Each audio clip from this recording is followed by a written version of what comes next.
Bismillahirrahmanirrahim. Assalamualaikum warahmatullahi wabarakatuh. Kami dari kelompok 3 akan menjelaskan materi mengenai algoritma Dijkstra. Berikut adalah anggota dari tim kami. Yang pertama, Muhammad Rehan Satrio, Mujtahidul Haq Mayunda, dan Muhammad Dafa Satrio. Materi pertama yang kami akan jelaskan yaitu graf berarah dan berbobot. Graf berarah dan berbobot merupakan graf yang setiap sisinya memiliki arah menuju simpul lainnya, dan di setiap sisinya terdapat bobot atau nilai.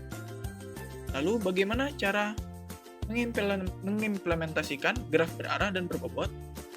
Graf berarah dan berbobot dapat diimplementasikan menggunakan dua metode. Yang pertama, matriks ketanggangan dan daftar ketanggangan. Materi selanjutnya adalah algoritma Dijkstra. Apa yang dimaksud dengan algoritma Dijkstra?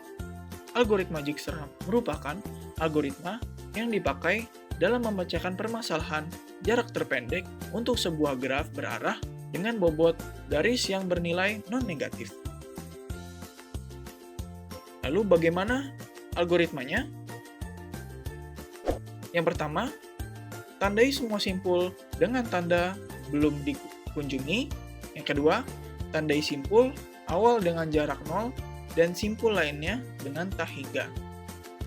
Yang ketiga, jadikan simpul awal sebagai simpul saat ini. Yang keempat, hitung jarak simpul yang terhubung dengan simpul saat ini.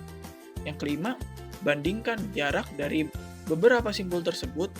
Pilihlah jarak yang lebih kecil dan tandai sebagai simpul saat ini yang baru. Yang keenam, jika sudah membandingkan, tandai simpul saat ini sebagai simpul yang telah dikunjungi. Yang ketujuh, pilih simpul yang belum dikunjungi dengan jarak terpendek dan jadikan sebagai simpul saat ini. Dan yang terakhir, terus ulang dari langkah keempat hingga semua simpul telah dikunjungi. Lalu, bagaimana pseudocode dari algoritma Dijkstra? Berikut adalah contoh pseudocode dari algoritma Dijkstra.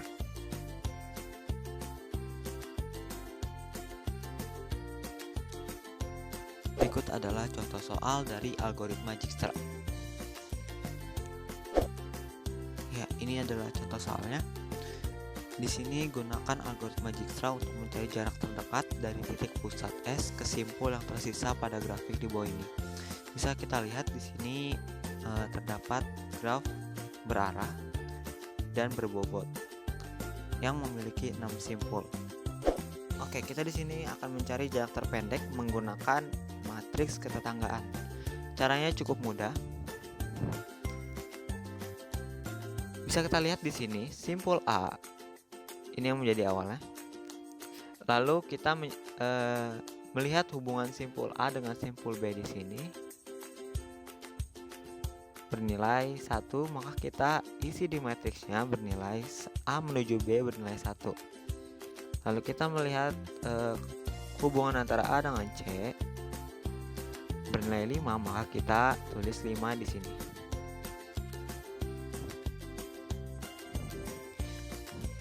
Lalu A tidak ada lagi yang berhubungan dengan A secara langsung, maka kita lanjut ke B. Di B ini ada 3 simpul yang terhubung secara langsung seperti D, E, dan C. B dengan simpul D itu bernilai 2, maka kita tulis 2. B dengan simpul E bernilai 1, maka kita tulis 1.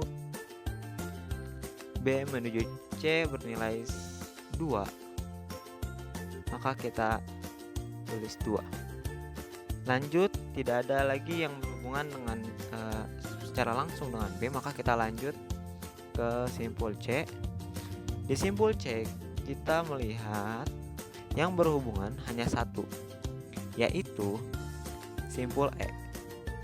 Maka kita tulis di sini sesuai nilainya, yaitu 2 C menuju E, maka nilainya 2. Saya bersihkan dulu. Ini kita bisa lihat simpul awalnya, simpul A menuju simpul A itu 0 ya, karena menuju dirinya sendiri itu bernilai 0. Lalu simpul A menuju simpul B itu bernilai 1, bisa kita lihat di sini.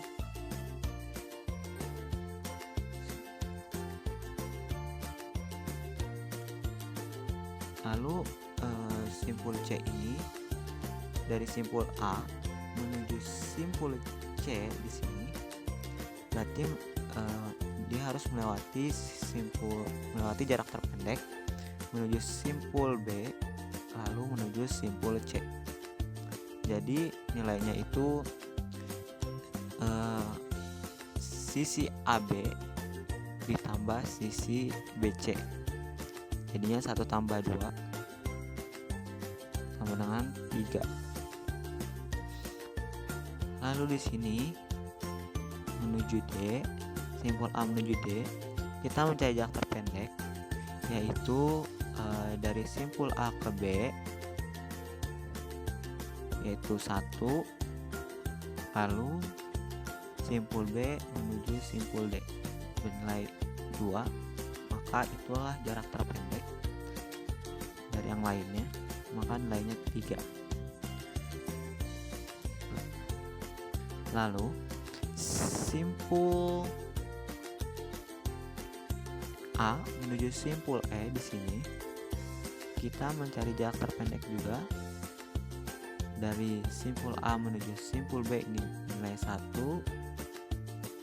Lalu kenapa tidak melewati simpul C, B menuju C, atau jadinya A, B, C, E? Dikarenakan kalau ditambahkan atau dijumlahkan maka hasilnya akan 5. Sedangkan jika melewati A, B, E, maka nilainya adalah 2. Yang terpendeklah yang kita gunakan, maka di sini nilainya 2.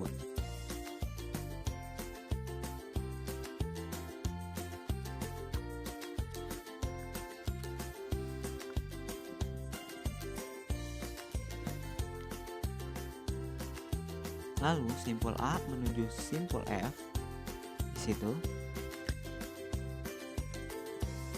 kita mencari jarak terpendek, yaitu dari simpul A menuju simpul B, lalu menuju simpul E, lalu menuju simpul F, yaitu A, B, E, F bernilai 4. Karena 1 ditambah 1 ditambah 2 jadinya 4. Oke, jadi kita di sini akan membahas pertanyaan ini menggunakan codingan C++. Jadi pertama-tama saya akan tulis dulu, ntar akan di flash forward. Nanti saya akan jelaskan bagaimana algoritma ini berjalan.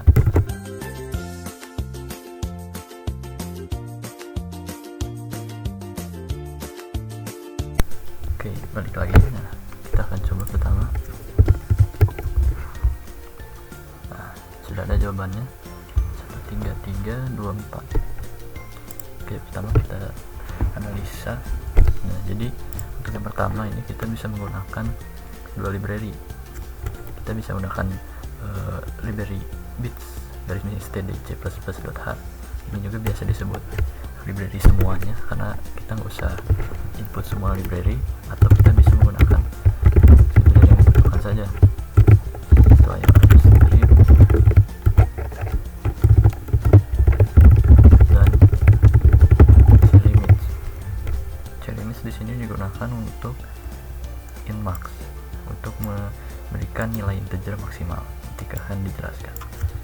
Oke, jadi secara umum kita harus mengetahui dulu penempatan matriks agency. Kenapa? Karena kita di sini akan menggunakan graph dengan metode matriks. kita lihat kita sudah sesuaikan.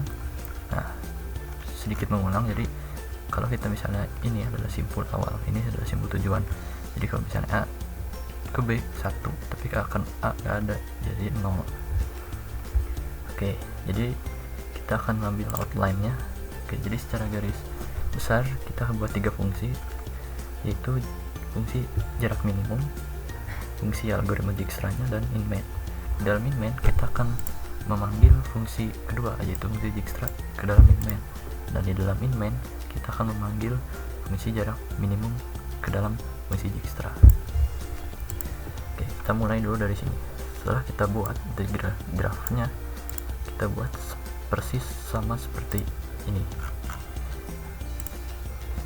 Kalau udah, kita buat fungsi Dijkstra dulu. Nah, kita buat parameternya, yaitu memanggil fungsi grafnya dan integer awal. Integer awal ini menandakan posisi simpul. Kemudian kita deklarasi integer jarak 6. Nah, jarak di sini yaitu ibaratnya seperti ini, dia membuat 6 ruangan kosong untuk menyimpan jarak-jarak minimumnya. Kemudian kita juga buat sama untuk set, yaitu penanda, tapi ini sifatnya boolean. Nah, kemudian kita masuk ke dalam loop selama 6 kali sesuai dengan jumlah array-nya. Nah, kita loop pertama jarak i diubah sama dengan integer max. Nah, perlu kita ketahui integer max itu nilainya segini, tapi kita akan istilahnya pembulatan menuju infinity. Nah, kemudian setelah itu kita masing-masing ubah i 0 sampai 6 atau 5, kita ubah semuanya dengan max atau infinity. Kemudian set i nya juga sama, kita ubah ke false. False itu binernya adalah 0, maka tulis 0. Nah, selanjutnya berhubung ini jarak yang paling awal adalah 0, maka kita ubah ini menjadi 0. Oke, selanjutnya kita masuk ke for pertama. Nah, for pertama ini yaitu untuk mengeksekusi jumlah baris, karena ada 6, 1, 2, 3, 4, 5, 6, maka dia 6 kali. Nah, di sini kita akan memanggil integer m, yaitu fungsi jarak minimum. Nah, kita sekarang akan ke atas ke fungsi integer minimum.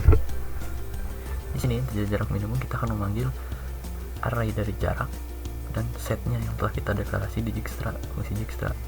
Nah, kemudian di dalam situ kita buat deklarasi lagi, yaitu integer kecil sama dengan integer maksimum atau infinity. Kemudian index kita deklarasi juga untuk mencatat posisinya. Nah, di dalam for ini kita buat sebanyak 6 kali. Nah, kita untuk mudah kita bayangkan kita bisa buat tabel logika. Nah, kalau kita lihat ketika set integer i sama dengan false dan jarak ini lebih kecil, maka dia berlaku di eksekusi ini jika ini 1 dan 1, karena sifatnya dan harus keduanya 1. Nah, kita lihat set i 1, set 0 apakah sama dengan false? Ya, 0, benar ya, berarti ini 1. Kemudian lihat jarak i lebih kecil nggak?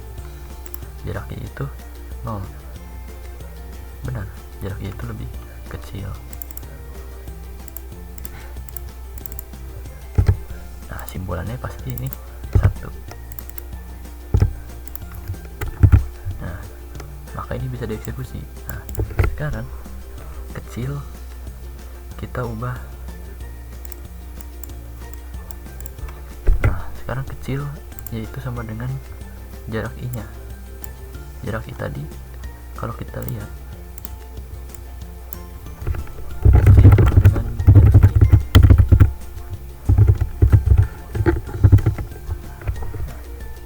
kecil yang tadi awalnya integer max yaitu sama dengan jarak i nya. Jarak i nya tadi berapa? 0, maka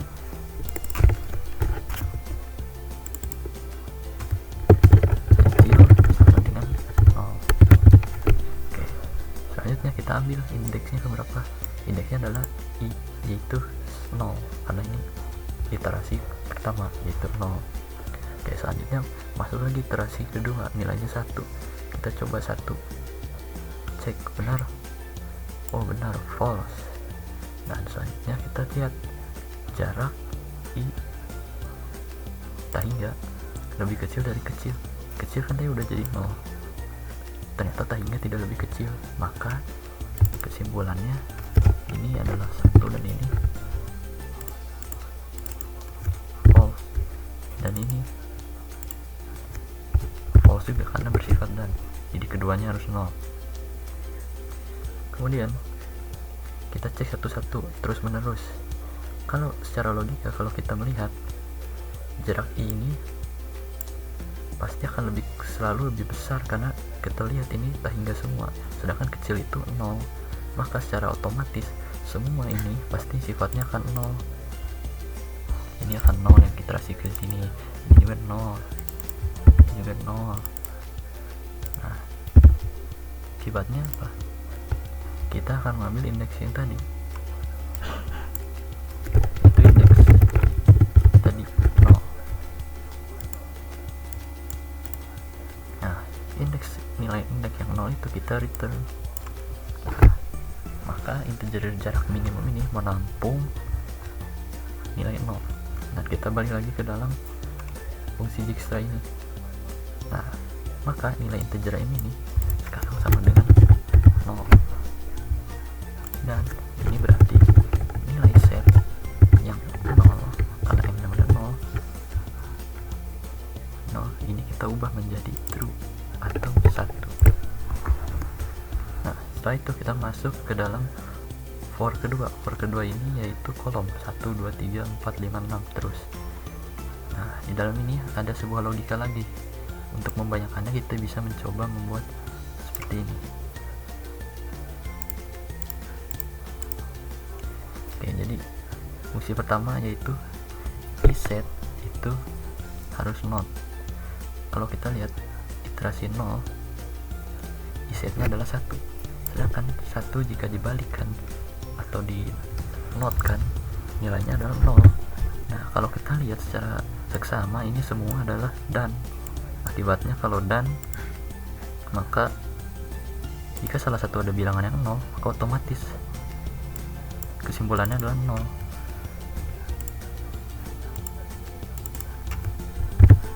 Nah, maka iterasi 1 diabaikan. Selanjutnya naik ke iterasi kedua. Sekarang kita lihat iterasi kedua. Iterasi kedua nilai setnya berapa? 0. Iterasi kedua yaitu 1 maksudnya. Nah, karena set di not kan, maka nilai 0 kebalikannya adalah 1, maka tulis 1. Nah, sekarang kita cek graf MI. Kita cek apakah graf MI itu ada. Ternyata ada nilainya. Kalau nggak ada nilainya berarti dia 0, tapi kalau ada dia nilainya true, maka 1. Nah, kemudian kita lihat apakah jarak M itu tidak sama dengan integer max. Kita lihat M itu 0. Sekarang kita lihat 0, 0, benar, 0 tidak sama dengan integer max. Maaf. Nah, sekarang kita lihat yang terakhir, jarak M ditambah graf MI sama dengan jarak I. Kalau digambarkan berarti jarak I tambah jarak M tambah graf MI. Kalau kita ambil tadi jarak M itu nilainya jarak ke 0. Nilai jarak ke 0 adalah 0 ditambah graf MI. Graf MI berapa nilainya? M nya 0, berarti baris ke 0, dan I iterasinya tadi ke 1, 0, 1, berarti nilainya 1. Berarti jarak I lebih kecil dari graf, lebih kecil dari jarak I. Kalau kita lihat jarak I itu berapa iterasinya? infinity benar, maka ini benar. Nih.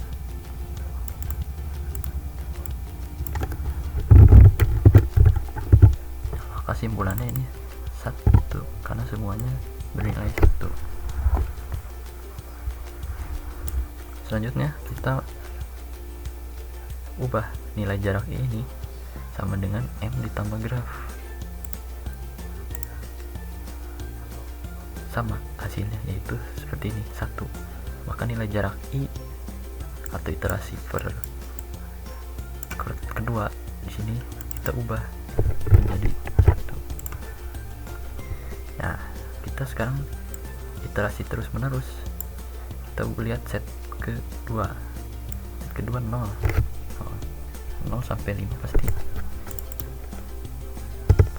nilainya adalah 0 dinotkan maka 1 hasilnya. Nah, sekarang lihat graf MI. Kita lihat graf MI ada nggak? Oh, ada 5. Nah, kita lihat jarak M, yaitu iterasi ini 0, 1, 2. Jarak kedua apakah tidak sama dengan inmax? Ternyata sama, maka ini 0. Akibatnya jika ada salah satu 0, otomatis simpulannya juga akan 0. Jadi ini tidak akan dieksekusi lagi. Nah, terus kita maju lagi graf MI. Ternyata dia nggak ada 0 dan kolom 3 0, 1, 2, 3. Ternyata dia nggak ada, maka dia otomatis nilainya juga akan 0. Maka simpulan jelas pasti akan 0. Sekarang graf MI juga sama, ada nggak ada 0 juga sama tetap, maka nilainya juga akan 0.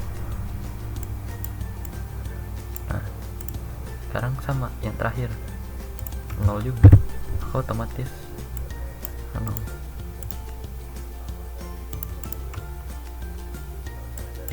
Nah, setelah itu kalau kita lihat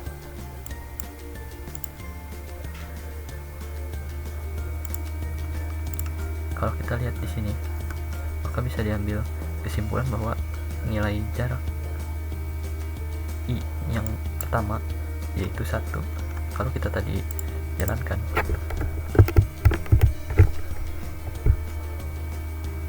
Nah, nilainya itu sama A ke B itu 1, sedangkan A ke A 0. Nah, secara umum jika kita menggunakan fungsi seperti itu akan memerlukan banyak waktu yang lumayan panjang, dan kita harus melakukannya sebanyak 36 kali. Kalau kita lihat 36 kali iterasi seperti ini. Nah, akibatnya ini pasti memerlukan banyak waktu jika ingin dibuktikan. Nah, jadi terakhir untuk men-coutkan kita menggunakan cara seter. Nah, kita ambil tadi contoh jarak I tadi pertama yaitu jarak I 0 ya.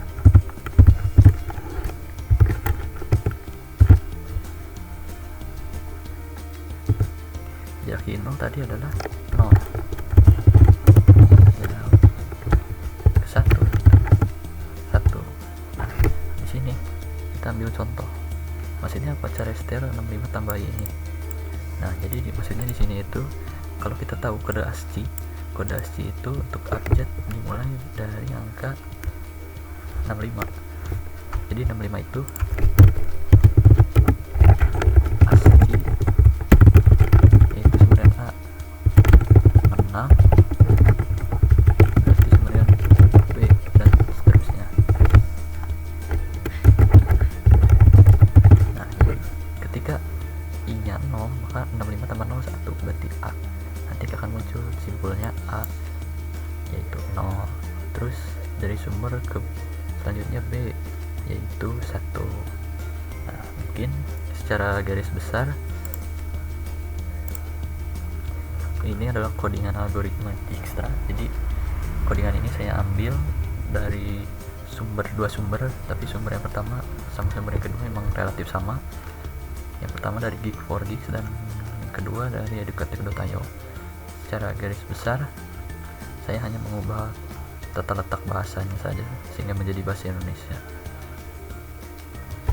Mungkin itu saja pembahasan tentang algoritma Dijkstra menggunakan C++. Terima kasih telah menyaksikan video ini.